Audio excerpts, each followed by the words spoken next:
Kas sina oled kunagi kuulnud, et Selver on Eesti kõige kallim toidupood? See probleem oli eriti noorte seas.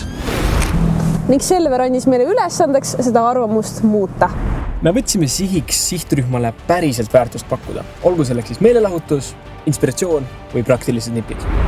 Uskusime, et kui me loome sisu, mida inimesed päriselt vaadata tahavad, loome tugeva ja lojaalse jälgijaskonna. Usaldus tundus täpselt see, mida Selver noortelt vajas. Mina olen vegan Mina olen karnivoor. ja täna me vaatame, kumb suudab parema grilli valmistada. Kuna kolmapäeviti saavad kõik seeniorid Selveris 10% alla, siis sina ostad ka minu toidu ja ma maksan sulle pärast tagasi. Ja siin on nüüd minu toidu eest ka raha. Ei, vana ma ei võta. Tegelikult ma teadsin, et see juhtub. Seega viimase etapina ma varastasin oma vanaema rahakoti, et talle raha salaja tagasi maksta.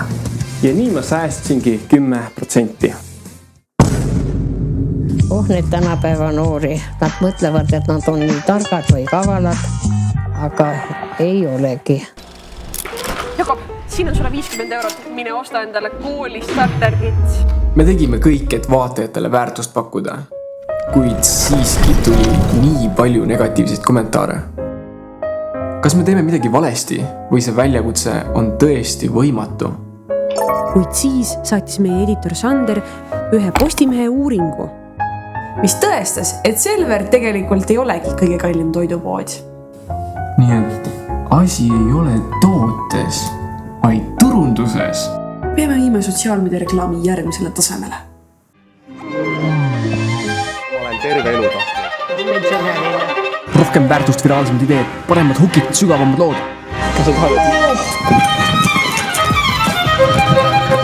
Tugevamad näljad, ilusamad klipid, ägedad külalised, põnevam montaaž. Hea idee.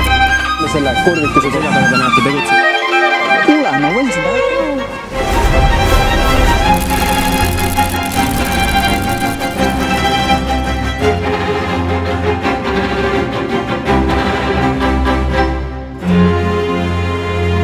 Me ei öelnud kunagi otse, et mine Selverisse või et Selver on lahe, vaid Selver oli alati loomulik osa meie loost.